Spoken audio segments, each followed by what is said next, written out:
Senior director, veteran director, நம்ம எல்லாருக்கும் ரொம்ப பிடிச்ச அப்படி திரையில் தோன்றினாலே இவ்வளோத்தையும் மனசில் வச்சுட்டு நேரில் பேசியிருக்கலாமேப்பா அப்படின்னு மாநாடு திரைப்படத்தில் நம்ம எல்லாரும் ரொம்ப லவ் பண்ணின அந்த கதாபாத்திரம், நம்ம எல்லாருக்கும் ரொம்ப பிடிச்ச நிறைய படங்கள் கொடுத்துருக்கக்கூடிய இயக்குனர் திரு S.A. சந்திரசேகர் சார் அவர்களை சில வார்த்தைகள் பேச அழைக்கிறேன்.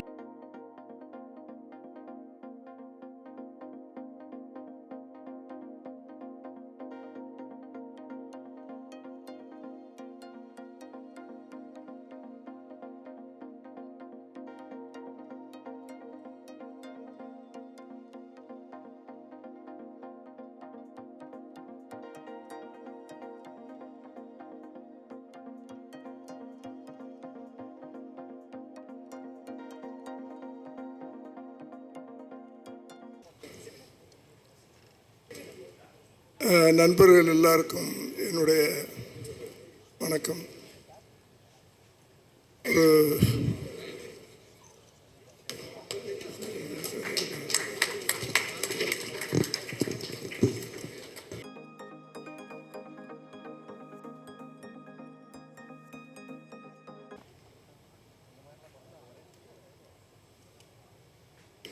எல்லாருக்கும் வணக்கம்.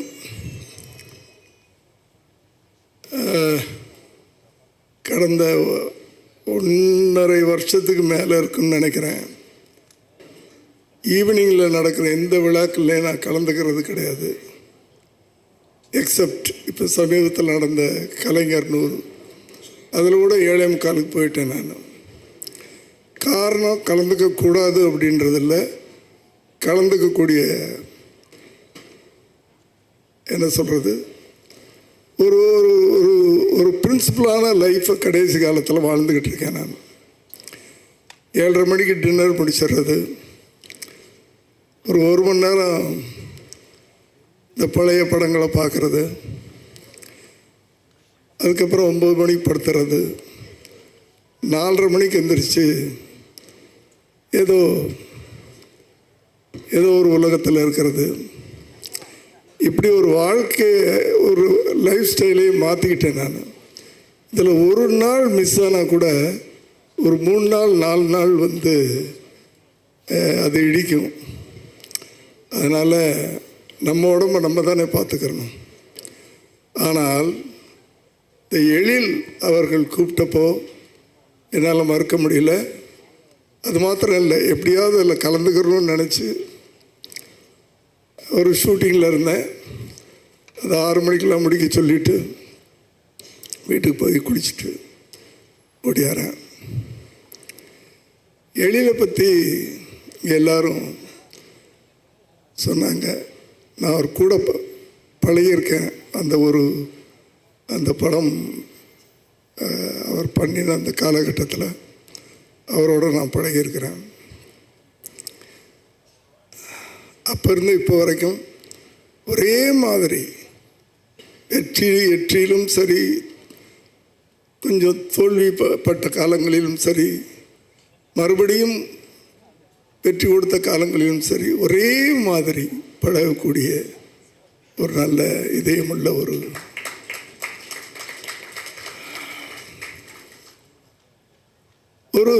திரைப்படம் ஒரு வெற்றி பெறுது அப்படின்னு சொன்னால் முதல்ல அந்த கண்டென்ட்னு சொல்லுவாங்க, அந்த கரு நல்லா இருக்கணும். அதை யார் நடித்தாலும் வெற்றி பெறக்கூடிய அளவுக்கு திரைக்கதை அமைக்கணும்.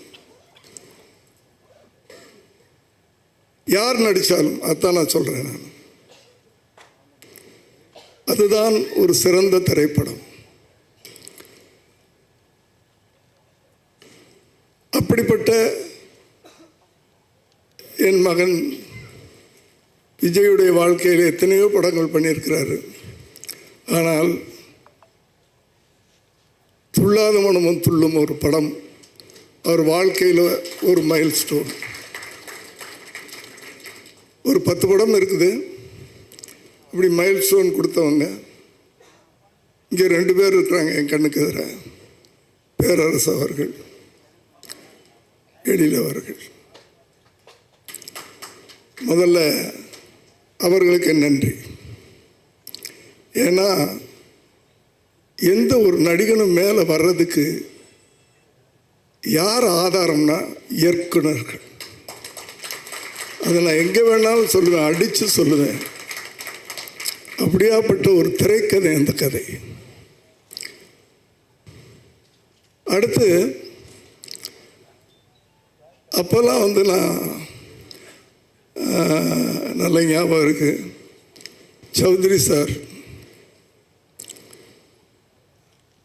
ஒரு நாள் என்னை கூப்பிட்டு, யோன்னு தான் அவர் கூட, நான் ஒரு பையனை அனுப்புகிறேன் கதை கேளியா அப்படின்னார். சாலி கிராமத்து வீடு. அவர் அந்த கதை சொன்னார். உடனே நான் அவர் போய் சேர்ந்துருப்பாரோ இல்லையே தெரியல சௌத்ரி சார் ஆஃபீஸ்க்கு. நான் ஃபோன்லேயே சொல்லிட்டேன், எப்போ வேணும் சார் டேட்டு அப்படின்னு கேட்டேன். இந்த படத்தை நான் மிஸ் பண்ண மாட்டேன், எப்போ வேணும்னு கேட்டேன். அப்படி அந்த கதையின் மேலே எனக்கு ஒரு நம்பிக்கை. அவர் பண்ணியிருந்த ஸ்க்ரீன் பிளே நான் அந்த முழு கதையை கேட்டேன். அப்போல்லாம் நான் விஜயோட மற்றவங்களாம் சொல்லுவாங்க, என்னென்னமோ 1008 கதைகள் சொல்லுவாங்க என்னை பற்றி. நான் கதை கேட்கும்போது விஜய் அப்பாவாக கேட்குறதில்ல, ஒரு சாதாரண பப்ளிக், படம் பார்க்குற ஒரு பப்ளிக்காக தான் அந்த கதையை கேட்பேன் நான். அப்படி ஒரு பப்ளிக்காக 1-2 கேள்விகள் கேட்பேன். அந்த கேள்வி கூட ஒரு அசிஸ்டன்ட் டைரக்டர், சின்சியரான ஒரு அசிஸ்டன்ட் டைரக்டராக கேட்பேன். ஜால்ரா அடிக்கிற அசிஸ்டன்ட் டைரக்டராக இல்லை, ஒரு சின்சியரான அசிஸ்டன்ட் டைரக்டர். என்ன அழகுன்னா, இந்த கதை ஜெயிக்கணும், நம்ம டைரக்டர் ஜெயிக்கணும்னு நினைக்கிறவன் தான் சின்சியரான அசிஸ்டன்ட் டைரக்டர். அப்படி ஒரு சின்சியரான அசிஸ்டன்ட் டைரக்டராக நான் எல்லாத்துட்டையும், கதை கேட்குற எல்லாத்துட்டையும் கேள்விகள் தான் கேட்டு அனுப்புவேன். அதுக்கு சால்வ் பண்ணுறது அவங்க இஷ்டம், அதை ஏற்றுக்கிறது அவங்க இஷ்டம். இல்லை நான் இப்படி தான் பண்ணுவேன்னு சொல்கிறது அவங்க இஷ்டம். அப்படி அதையெல்லாம் ரொம்ப ஈஸியாக எடுத்துக்கிட்டு படம் பார்க்கும்போது இந்த கேள்வியெல்லாம் கேட்டோமே, படத்தில் இல்லையே, அப்போ அதை உள்வாங்கியிருக்காருன்னு அர்த்தம். அப்படிப்பட்ட ஒரு இயக்குனர் இன்னைக்கு இத்தனை வருஷம் கழிச்சும் அவர் திரையுலகத்தில் இருந்துக்கிட்டு இருக்கார் பாருங்க. அதுக்கு ஒரே ஒரு காரணமாக நான் நினைக்கிறது, பைபிளில் ஒரு வார்த்தை இருக்கு, எவன் ஒருவன் தன் தாயை உயர்த்துகிறானோ அவனை நான் மென்மேலும் உயர்த்தி கொண்டே இருப்பேன் அப்படின்னு கடவுள் சொல்லியிருக்கார். இறைவன் சொன்னதாக சொல்லியிருக்கார். அது எல்லா வேதத்திலையும் சொல்லியிருக்கேன், எனக்கு தெரிஞ்சது பைபிள் வார்த்தை. நான் அதை பார்த்து தான், ஏன்னா எங்கள் அம்மாவை நான் 23 வருஷம் கூட வச்சு அந்த கடைசி நேரத்தில் அந்த ஆஸ்பத்திரிக்கு என் கையால் தூக்கிட்டு போனேன். அதனால தான் நான் நல்லா இருக்கிறேன், என் பிள்ளை நல்லா இருக்கிறேன், எங்கள் குடும்பம் நல்லா இருக்குது. எழில் சார், தாயை எங்கே நம்ம உயர்த்துறோமோ கடவுள் நம்மளை உயர்த்திக்கிட்டே இருப்பார். இதில் எந்த மாற்று கருத்து இல்லை சார். ஏன்னா என் வாழ்க்கையில் நான் பார்த்தது, இன்றைய இளைஞர்களுக்காக அதைத்தான் நான் சொல்லிகிட்டு இருக்கேன். நமக்கு தெரிஞ்ச கடவுள், அந்த கடவுளை நம்ம எவ்வளவு போற்றினாலும் தகுது சார். அது எந்த தாயாக இருந்தாலும் சரி. எனக்கு அதனால தான் அப்படி ஒரு திரைக்கதை, தப்பாக எடுத்துக்காதீங்க, நம்ம மேடையில் எதையாவது சொல்லிவிடுவேன். இப்போ திரைக்கதைக்கெல்லாம் யாரும் மரியாதை கொடுக்கறதில்ல. ஒரு ஹீரோ கிடைச்சா போதும், எப்படினாலும் படம் பண்ணிடலாம். ஏன்னா இப்போ இருக்கிற ஆடியன்ஸ் எப்படின்னா, ஹீரோவுக்காக படம் பார்க்க ஆரம்பிச்சிட்டாங்க. கதையை பற்றிலாம் அவங்களுக்கு கவலையே இல்லை, ஸ்க்ரீன் பிளேயை பற்றி கவலை இல்லை. அந்த ஹீரோவுக்காக படம் ஓடிடுது. ஸோ நம்ம பெரிய டைரக்டர். தப்பாக எடுத்துக்காதீங்க, மனசில் இருக்கிறது சொல்கிறேன். அதே படங்கள் இன்னும் ஒரு கண்டென்ட் ஓரியன்டோட, ஒரு நல்ல திரைக்கதையோடு பண்ணால் இன்னும் பல மடங்கு அந்த படங்களுக்கு வெற்றி கிடைக்கும்னு சொல்ல வர்றேன், வேறு ஒன்றும் இல்லை.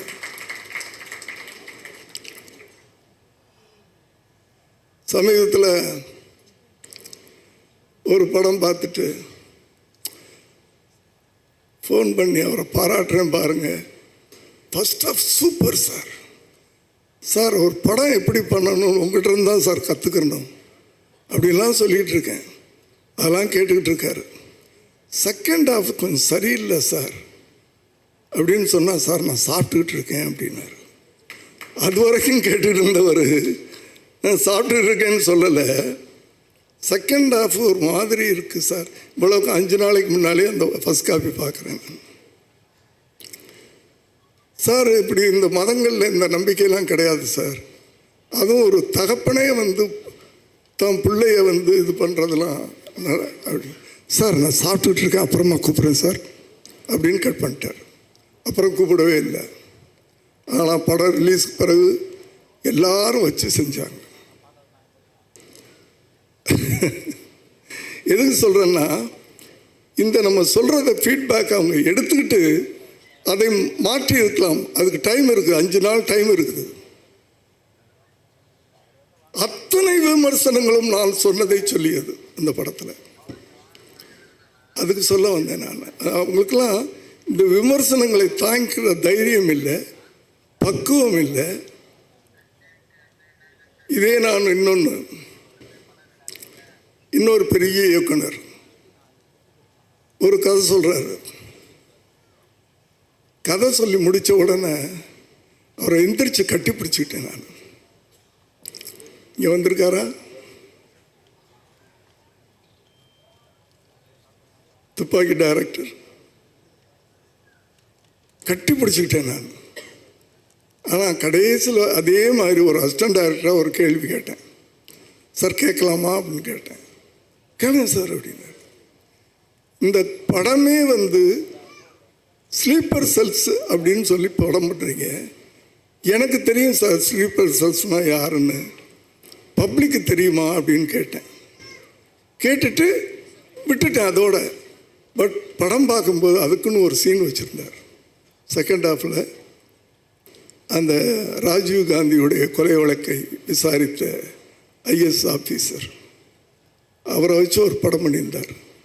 ஓஹோ, இவ்வளோ பெரிய டைரக்டர் கூட நம்ம சொன்னதை மைண்டில் வச்சுக்கிட்டு எனக்கு பதில் சொல்லாமல் திரைப்படத்தில் பதில் சொல்லியிருக்கார்.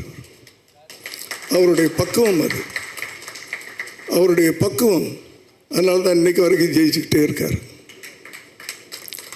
அதை போல் வருகின்ற இளைஞர்களுக்கு இந்த இடத்துல நான் சொல்கிறது எனக்கு தகுதி இருக்குன்ற நம்பிக்கையில் நான் சொல்கிறேன். ஒரு அப்பன் ஸ்தானத்தில் இல்லை ஒரு அண்ணன் ஸ்தானத்தில் வருகின்ற இளைஞர்கள் ஒரு கண்டென்ட்டோட வாங்க. அடுத்தது உங்களுக்கு ஒரு பொறுப்புணர்ச்சி இருக்குது. ஒரு பொறுப்புணர்வுன்னு சொல்கிறோம்ல, அந்த காலத்தில் ஒரு ரைட்டர் இருந்தார், திரைக்கதை ஒருத்தர் எழுதுவார், டைரக்டர் ஒருத்தர். இப்போ எல்லாமே நம்ம பண்ணுறோம். இப்போது ஒரு எழுத்தாளன், ஒரு இயக்குனர்னா ஒரு நல்ல கண்டென்ட் போய் சேரணும். அந்த காலத்தில் ஒரு 10 தலையை வெட்டுறவனை வில்லன்னு சொல்லுவோம்.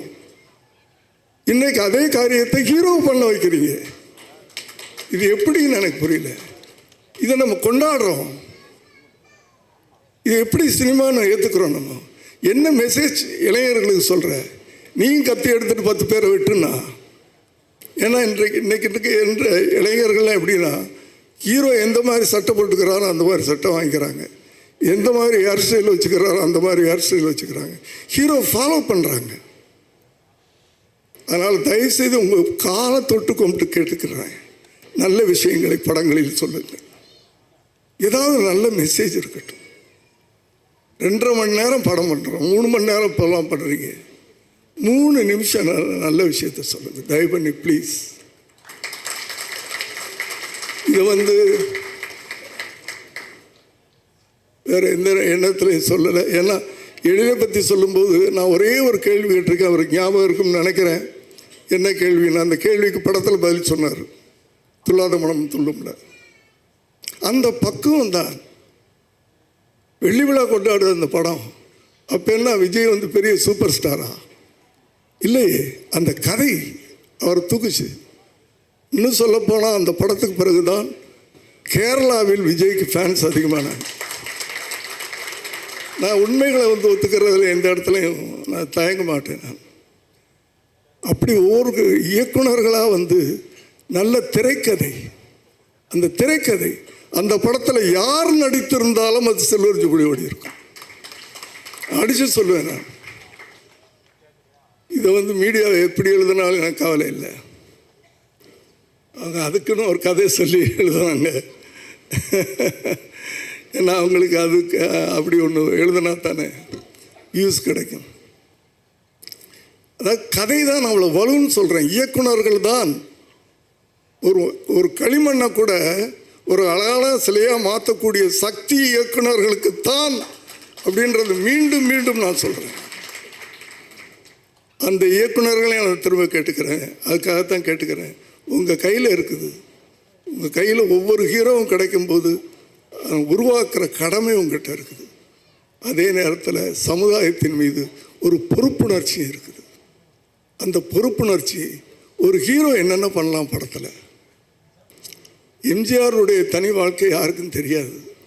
ஆனால் சினிமாவில் ஏதாவது ஒரு காட்சியில் அவர் தண்ணி அடித்து பார்த்துருக்கீங்களா? நான் சொல்கிறது ட்ரிங்க்ஸ், தண்ணின்னா வேறு தண்ணி. மது அருந்தி பார்த்துருக்குறீங்களா ஒரு படத்துலையாவது? ஏன் அதை பண்ணலை?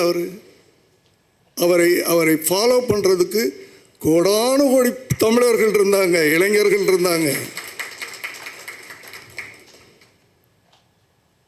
ஆகவே இதையெல்லாம் நீங்கள் எழுத்தாளர்கள், நீங்கள் தான் ஸ்க்ரீன் ப்ளே பண்ணுறீங்க, நீங்கள் தான் டைரக்ட் பண்ணுறீங்க. தயவு செய்து இளைஞர்களை உருவாக்குகின்ற ஒரு சமூகத்தின் மீது அக்கறை உள்ள, மக்களின் மீது அன்பு கொள்ளக்கூடிய ஒரு இளைஞர்களை உருவாக்கணும்னா நீங்கள் இந்த ஹீரோக்களை அப்படி உருவாக்கணும். எங்கேயோ போயிட்டேன், சாரி. எழில் அவர்கள்